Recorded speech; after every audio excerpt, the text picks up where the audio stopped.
Comissão de Servidores Públicos cobra atualização do plano de cargos e vencimentos dos servidores da UENF. Comissão de Participação Legislativa discute remoção de famílias em 2 bairros de Arraial do Cabo. Fim de semana tem Operação Verão com reforço de policiamento na orla e áreas turísticas. Plenário aprova a regulamentação de auxílios dos servidores do TCE. E na agenda cultural tem exposição do artista visual Mulambo no Museu da República e as finais das disputas dos sambas enredo nas quadras das escolas do Grupo Especial. O Jornal da Alerj está começando agora.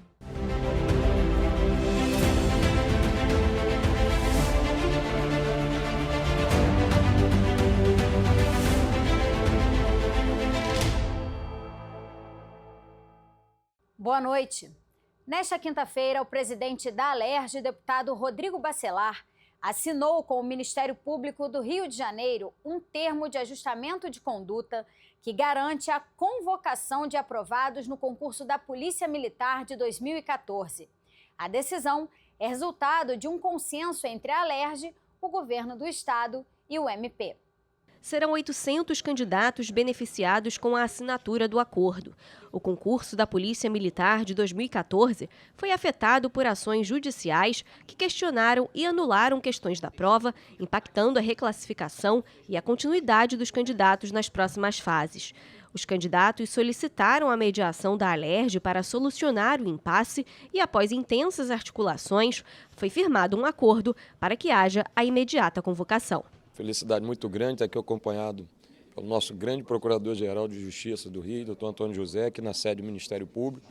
Acho que é um dia histórico, né, para a Assembleia Legislativa do Rio. A gente tinha esse caso do concurso de 2014, já se foram 11 anos, uma agonia, né, que preenche a vida de quase 800 famílias. E hoje, nesse fecho final aqui, eu quero agradecer publicamente ao Ministério Público, ao governo do Estado, na figura do governador Cláudio Castro, Procurador-Geral de Justiça, Procuradoria da Casa, Dr. Robson, e a todos os deputados que ao meu lado, Dr. Luiz Paulo, Rodrigo Amorim, Chico Machado, Marta Rocha e todos os demais, né, que desde outras legislaturas já se empenhavam para a gente buscar uma solução e hoje, nessa data fim aqui, assinando esse termo de ajuste, de modo que a gente possa fazer com que todos tenham os seus sonhos finalizados, preenchendo todas as etapas do concurso. É muito feliz, como chefe do Ministério Público, por ter podido participar da solução de um problema gravíssimo que já se arrastava desde 2014, há mais de 11 anos, portanto, e isso foi bastante facilitado pela intervenção direta do presidente da Alerj, que nos trouxe o problema. A Alerj teve um papel fundamental nisso, a adesão de pronto do governo do Estado, do governador Cláudio Castro. Acho que o nosso papel é esse, tanto do Ministério Público como do Parlamento, é atender a população. É procurar resolver os problemas e não aprofundá-los.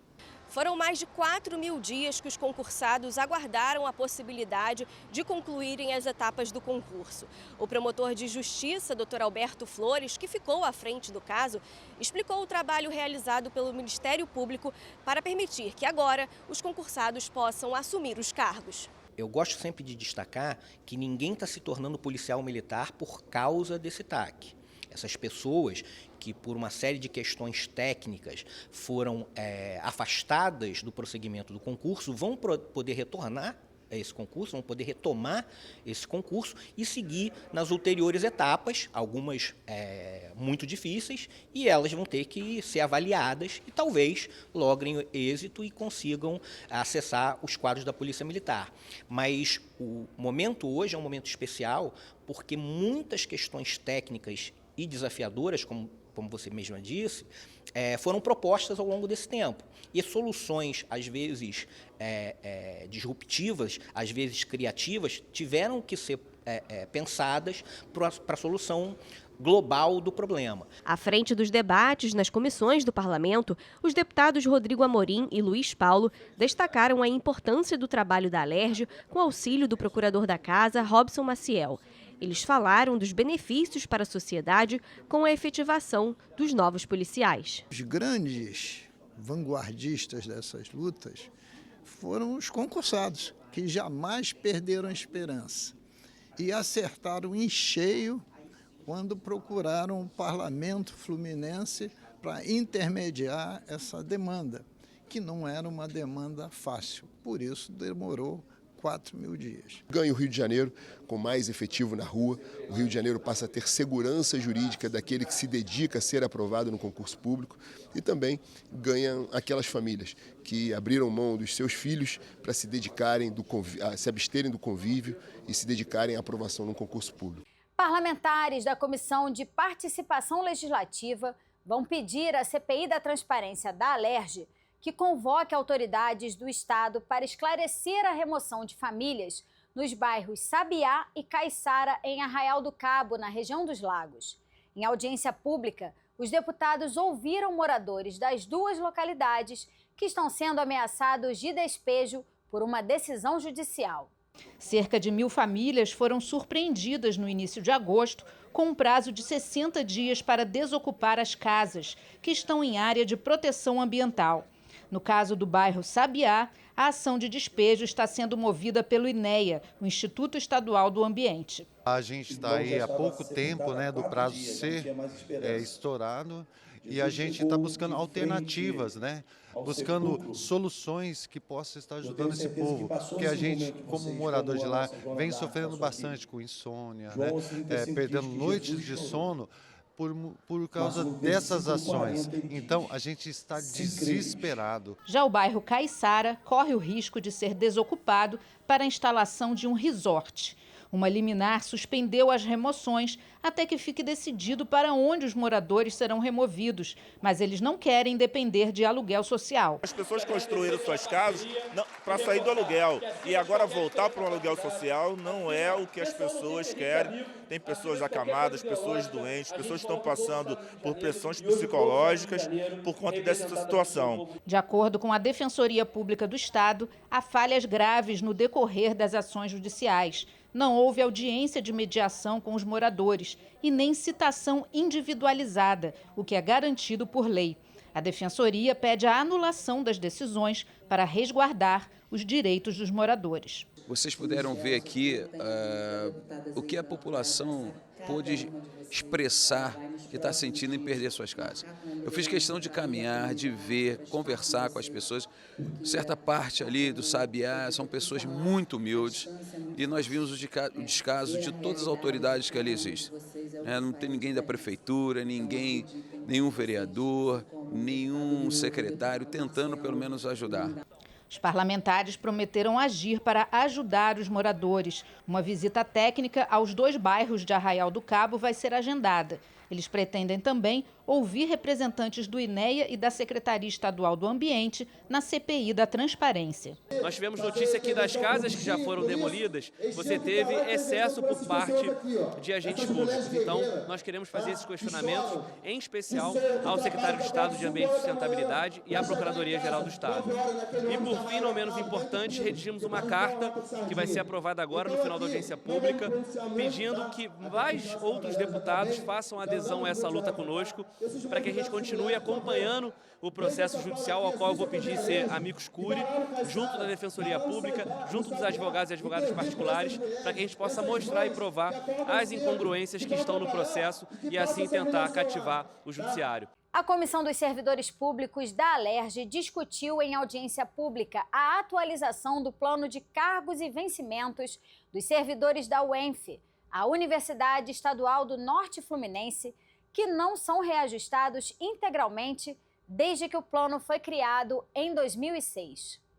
Salários defasados, falta de perspectiva para a progressão de carreira, perda salarial superior a 50% frente à inflação acumulada nos últimos anos, vacância de cargos, poder de compra corroído. Essa é a realidade dos docentes e servidores da UENF, que desde 2006 não recebem recomposição salarial. A questão dos cargos em comissão, não houve correção deles, os valores são originais, Um coordenador de curso ganha R$800 para fazer um trabalho bastante demandante, por exemplo. A gente tem toda uma falta de perspectivas na carreira por conta da falta de progressão para titular. A gente tem um terço dos professores no último nível da faixa de associado e sem que haja uma melhora da condição, como acontece nas federais e como acontece na própria UERJ, outra instituição estadual. A gente tem uma perspectiva agora com o a aprovação do PCV, de corrigir esse problema, tornar a universidade adequada aos nossos tempos, né? Tendo uma condição análoga às outras universidades e corrigindo a questão também salarial, né? A gente está com 49% de defasagem nos nossos vencimentos. Os custos para a implementação do PCV foram orçados pela própria instituição em cerca de 110 milhões de reais por ano, o que não representaria nem 1% do orçamento anual do Estado, estimado em 117 bilhões de reais para este ano de 2025. De acordo com a reitora da UENF, Rosana Rodrigues, a instituição teria sim condições e orçamento disponível para implementar o PCV. O grande entrave, segundo ela, tem sido as exigências impostas pelo regime de recuperação fiscal. A expectativa é que, com a adesão do Estado do Rio ao Propag, o Plano Federal de Renegociação e Parcelamento das dívidas dos estados com a União, o governo possa, enfim, dar reencaminhamento a essa recomposição salarial para os servidores da UENF. Hoje viemos aqui para debater esse assunto. O grande entrave nesse momento é o fato do Rio de Janeiro estar sob o regime de recuperação fiscal e nós queremos ter alguma expectativa de que nós conseguiremos implantar o PCV dentro dessa possibilidade do Rio de Janeiro aderir também ao Propag. Então, é muito importante para nós que seja sinalizado de que nós teremos esse PCV implantado ainda esse ano. Nós temos orçamento na universidade para fazermos a implantação desse plano de cargos novo, que faz, como eu disse, uma reparação histórica no nosso corpo técnico e no nosso corpo docente. Rosana chegou a anunciar que esteve reunida com o secretário estadual de Ciência e Tecnologia e que encaminhou um acordo entre a Secretaria e a Comissarf, a Comissão de Acompanhamento e Monitoramento Econômico-Financeiro do Regime de Recuperação Fiscal, para pagar o plano de cargos e vencimentos atualizado nos meses de novembro e dezembro. A ideia é nós nos sentarmos para uma conversa com a Comissarf e levarmos algumas propostas para que a gente consiga destravar essa questão da necessidade de uma compensação financeira, entendendo o que é a universidade pública, a importância, a relevância do papel dessa universidade e das pessoas que trabalham nela, e também desse processo de reparação histórica em relação ao nosso plano de cargos. Representantes das secretarias de governo de Ciência e Tecnologia e da Casa Civil se mostraram favoráveis ao PCV, mas sugeriram recalcular os impactos e discutir um pagamento parcelado para os servidores. O impacto foi realizado pela UENF, só que nós identificamos algumas falhas no impacto, porque a minuta de lei ela fala em aumento de salário para servidor efetivo e esse aumento reflete automaticamente para os inativos, porque os inativos que são aposentados por paridade vão ter o mesmo benefício, e ele fala também em aumento para comissionados, que também não foram incluídos no cálculo que a UENF realizou, no estudo de impacto que a UENF realizou, foi isso identificado por nós. Foi isso que eu falei com a reitora hoje, a doutora Rosana, e ela falou que está mandando o processo para nós, para que a gente possa realizar esse cálculo e seguir com o processo para onde tiver que ser, para poder ver qual é o aumento real nesse plano de cargos e vencimentos. Para o presidente da comissão, deputado Flávio Serafini, o melhor caminho para garantir a implementação do PCV é cobrar do governo que encaminhe para a LERJ uma proposta de atualização baseada no Propag e não no regime de recuperação fiscal, que se encerra no dia 31 de dezembro. A gente hoje aqui pressionou o governo para que, independente do regime de recuperação fiscal, o governo diga se ele está disposto a encaminhar a proposta da universidade de revisão do plano de cargos e vencimentos. Se o governo tem alguma discordância, que aponte, mas pare de se esconder atrás do regime de recuperação fiscal, porque o regime de recuperação fiscal já foi descumprido dezenas de vezes pelo governo e vai necessariamente acabar até o dia 31 de dezembro. Então, o que a gente tem que discutir é um entendimento. O governo considera que tem condições de pagar à luz da realidade do Estado a partir do próximo ano com adesão ao Propag? Sim ou não? Se não, por quê? Para ter uma proposta concreta e a gente conseguir aprovar aqui na Assembleia. O plenário aprovou hoje a mensagem do Tribunal de Contas do Estado que regulamenta os auxílios concedidos aos servidores da instituição. O presidente do TCE do Rio, conselheiro Márcio Henrique Cruz Pacheco, ressalta que os auxílios educação, saúde, alimentação, locomoção e o auxílio funeral já são oferecidos aos servidores e que o projeto encaminhado à Alerj não vai provocar aumento de despesas, apenas garantir segurança jurídica. Ele explica que os benefícios foram instituídos com base no Estatuto dos Servidores Públicos do Estado do Rio de Janeiro e regulamentados por normativas internas do TCE-RJ, o que pode gerar questionamentos judiciais quanto à sua constitucionalidade. A iniciativa busca sanar a exigência de lei específica para remuneração e vantagens dos servidores públicos, conforme consta na Constituição Federal. O projeto foi aprovado. Analisado também o projeto para que seja oferecido ensino semipresencial pelos Centros de Educação de Jovens e Adultos, os CEJAs. A proposta dos deputados Flávio Serafini e Chico Machado altera a lei que estabelece as diretrizes para a organização do sistema de ensino do Estado do Rio de Janeiro. De acordo com eles, garantir a oferta do ensino semipresencial dos anos finais do ensino fundamental e no ensino médio contribui para evitar o abandono escolar, já que os estudantes do EJA precisam conciliar a rotina de estudos com trabalho e cuidado familiar. A proposta define ainda que a modalidade híbrida deve garantir o material didático e acesso aos espaços coletivos e individuais para estudo, orientações e avaliações periódicas. O texto foi aprovado e agora depende da sanção do governador para virar lei. A gente precisa garantir uma política de educação de jovens e adultos que dê oportunidade para quem não estudou na idade que a gente gostaria que tivesse estudado. Então, buscando uma adequação a essa nova regulamentação nacional, a gente entende que a Rede Seja se enquadra nesse perfil da educação semipresencial e é muito importante que ela continue como forma, alternativa à educação presencial para o ensino fundamental, que vai continuar se dando nas escolas municipais, nas escolas estaduais e também nas diferentes modalidades que tem no ensino médio, tanto à distância quanto presencial. Sou aluno lá do núcleo de Macaé, do Otto Barroso.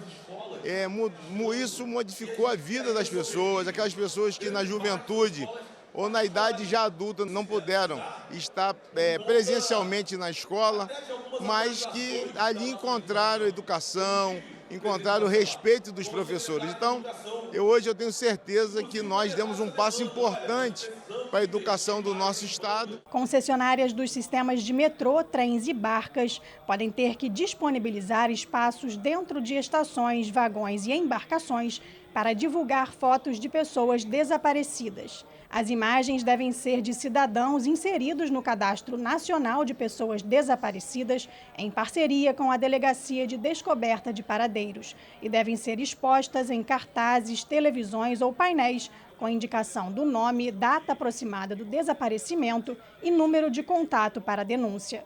O projeto do deputado Daniel Librelon foi aprovado e segue para análise do governador.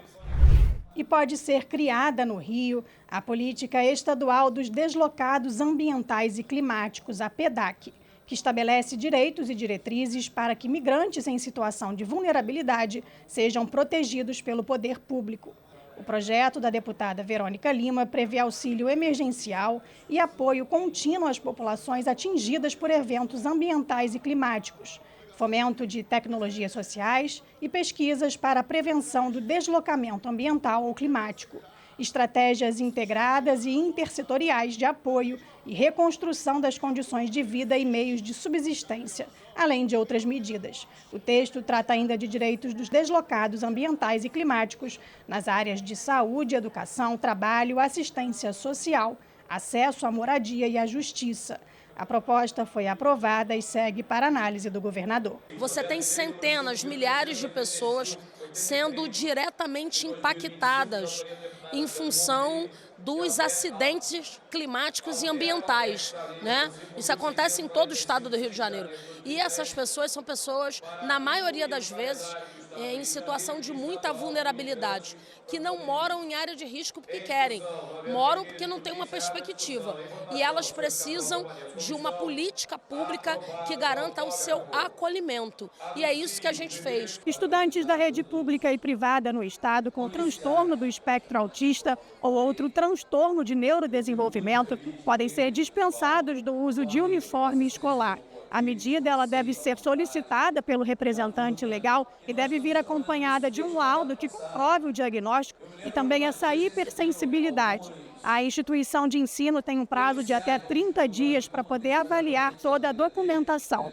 A proposta do deputado Júlio Rocha segue agora para análise do governador. Veja no nosso Giro de Notícias. Fim de semana tem Operação Verão, com reforço de patrulhamento na orla da capital e nas cidades litorâneas, além das vias expressas e rodovias de acesso aos municípios com maior fluxo turístico. Na Zona Sul, banhistas vão contar com equipes na areia e no calçadão. A ampliação das ferramentas tecnológicas é uma das novidades deste ano, com o aumento do número de câmeras incorporadas ao sistema 190 integrado e o uso do reconhecimento facial por meio de câmeras de monitoramento acopladas a drones. Vai até 30 de setembro o programa Concilia São Gonçalo 2025. A iniciativa oferece negociação de dívidas com descontos em juros, multas e encargos, além de parcelar os débitos em até 60 vezes. Poderão participar pessoas físicas ou jurídicas, com débitos tributários e não tributários inscritos em dívida ativa e ajuizados, relativo aos impostos como IPTU, ISS, multas e taxa de coleta de lixo, desde que os fatos geradores tenham ocorrido até o ano de 2024. Os atendimentos acontecem nas unidades da Procuradoria-Geral e da Secretaria de Fazenda, no Partage Shopping, no centro do município, de segunda a sábado. Um conceito de acolher, educar e emancipar por meio da inclusão, a ONG Nós realiza neste sábado, na Cidade de Deus, uma ação especial voltada ao Setembro Amarelo, campanha de conscientização e prevenção do suicídio. O médico psiquiatra Erwin Kotrick participar de uma palestra para jovens e adultos sobre o tema, com o objetivo de promover a psicoeducação e combater o preconceito em relação à saúde mental. Ele lembra que precisamos estar atentos a alguns sinais. Estamos no mês da campanha de Setembro Amarelo, que não é só em setembro, é o ano todo. Infelizmente, o suicídio vem crescendo ano a ano. O Brasil, por exemplo, dos 15 aos 29 anos, é a terceira maior causa de morte nessa faixa etária, onde a grande maioria desses pacientes poderiam ter sido salvos, se tivesse o tratamento adequado, se geram mortes que poderiam ter sido evitadas. Vou deixar aqui alguns sinais de alerta para você que tem um familiar, que faz um tratamento psiquiátrico, principalmente que ele já teve uma tentativa atrás de suicídio. Preste bastante atenção se ele está se isolando cada vez mais, se ele está consumindo mais álcool, mais substâncias, se ele está se automutilando com mais frequência, se ele está procurando na internet meios de se matar, por exemplo, sem dor, se ele está guardando medicamentos, se ele está com arma de fogo, coisa que ele não tinha anteriormente, se ele começa a se despedir das pessoas, começa a falar ativamente de morte, se ele começa a falar que está muito desesperado, muito angustiado, começa a fazer testamento, enfim, são todos sinais de alerta. Não quer dizer que ele vai fazer, até porque o suicídio é multifatorial, mas vale a pena você chegar, oferecer sua ajuda, ter empatia por ele e levá-lo a um profissional de saúde mental para poder ajudar. Confira agora as dicas da nossa agenda cultural, que essa semana tem exposição do artista visual Mulambo no Museu da República e as finais das disputas dos sambas enredo nas quadras das escolas do Grupo Especial.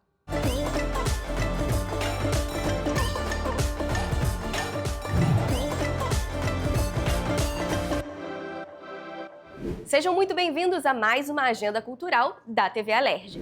Abrimos a programação desta semana com o Festival Wakanda em Madureira. O evento, que completa 7 anos de existência, tem como propósito combater o racismo a partir da valorização da cultura negra. No festival, feira gastronômica, artesanato, moda e recreação infantil. O evento também tem presença confirmada do cantor e compositor Vini Santa Fé e o grupo Aurê. Tudo isso acontece no dia 14 de setembro, domingo, a partir das 3 horas da tarde, no viaduto Prefeito Negrão de Lima, em Madureira. A entrada é gratuita. O Rio de Janeiro recebe a 5ª mostra do filme Marginal, cinema de luta, arte de libertação. A programação reúne filmes que estimulam a reflexão sobre injustiças sociais e desigualdades. As exibições acontecem em 10 pontos espalhados pela cidade do Rio de Janeiro. O evento destaca filmes de todas as regiões do Brasil, além de um da Guiné-Bissau. A mostra acontece entre os dias 12 e 21 de setembro, com opções para adultos, crianças e sessões com acessibilidade. A programação é totalmente grátis e está disponível no site do evento. O espetáculo Macbeth, Lady Macbeth, está em cartaz no Sesc Copacabana. E os atores Cláudia Ventura e Alexandre Dantas, casal na vida real e também nos palcos, deixaram um convite especial para vocês. Nós estamos aqui para convidar vocês para assistir um novo espetáculo da nossa companhia, a Cia Falácia, Macbeth, Lady Macbeth. A partir do texto A Tragédia de Macbeth, de William Shakespeare, Miwaya Nagizal, a nossa diretora, e nós criamos essa versão moderna da história desse casal. E a gente espera vocês aqui no Sesc Copacabana, na sala multiuso. A temporada começa nesse dia 11 de setembro e vai até o dia 5 de outubro, sempre de quinta a domingo, às 19 horas. A gente espera vocês aqui em Copa.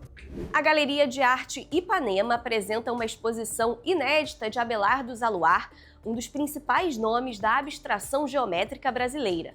A mostra marca os 60 anos da galeria e apresenta 25 trabalhos produzidos pelo artista entre os anos 70 e 80. Nascido em Niterói e falecido em 1987, Abelardo Zaluar construiu uma trajetória marcada pelo desenvolvimento de uma linguagem própria através do rigor geométrico. A exposição é acompanhada de um catálogo organizado pela galeria, que oferece uma visão abrangente da produção de Zaluar e a influência dele na arte brasileira. A mostra fica disponível para visitação até o dia 18 de outubro, de segunda a sexta, das 10 da manhã às 7 da noite e no sábado, das 11 da manhã até as 3 da tarde. A entrada é gratuita.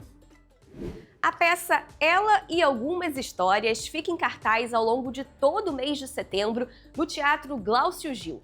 O espetáculo apresenta uma mulher em busca de recomeço, autonomia e sentido para a vida. Escrita e protagonizada por Francisca Queiroz e com Cláudio Gabriel no elenco, a peça trata com humor e sensibilidade os desafios enfrentados por uma mulher que precisa se reinventar após o fim de um casamento. O texto aborda temas como maternidade, relações superficiais e empoderamento. As sessões são sempre aos sábados, domingos e segundas, às 8 da noite. Sabe que som é esse? É o carnaval que já está batendo na porta. As escolas do Grupo Especial começam a definir os sambas que vão desfilar na Sapucaí e neste final de semana já tem programação. Na sexta-feira é a vez da Unidos de Vila Isabel, que reúne o público na quadra da escola para escolher o samba enredo campeão a partir das 9 horas da noite. Já no sábado é a Unidos da Tijuca que vai levantar a quadra a partir das 10 horas da noite. Para conferir as datas das finais de todas as escolas, acesse o Instagram Rio Carnaval. O espetáculo documental Narcisa está em cartaz no Teatro Municipal Ziembinski, na Tijuca. Com dramaturgia de Silene Guedes, a peça fala sobre a vida da jornalista e poeta premiada Narcisa Amália de Campos e do apagamento de seu nome da história. Narcisa teve uma trajetória marcante nas artes e na imprensa, com fama na corte do Rio de Janeiro e talento reconhecido por Machado de Assis e todo o meio literário de sua época. A peça fica em cartaz até o dia 28 de setembro, sextas e sábados, às 8 horas da noite e aos domingos, às 7 da noite. No sábado, o espetáculo Tudo Que Eu Não Vivi se apresenta no Teatro Firjansese, em Duque de Caxias. A peça traz uma mistura de crônica, ensaio, autobiografia, ficção e memória para construir uma narrativa fragmentada que entrelaçam histórias dos migrantes do Norte e Nordeste do Brasil. Tudo Que Eu Não Vivi se apresenta no dia 14 de setembro, às 6 horas da tarde, no Teatro Firjansese, Caxias. A exposição O Canto da Vila, do artista visual Mulambo, está em cartaz na Galeria do Lago, no Museu da República. A mostra propõe uma travessia afetiva por temas como memória, fé, território e pertencimento a partir de uma abordagem visual profundamente pessoal.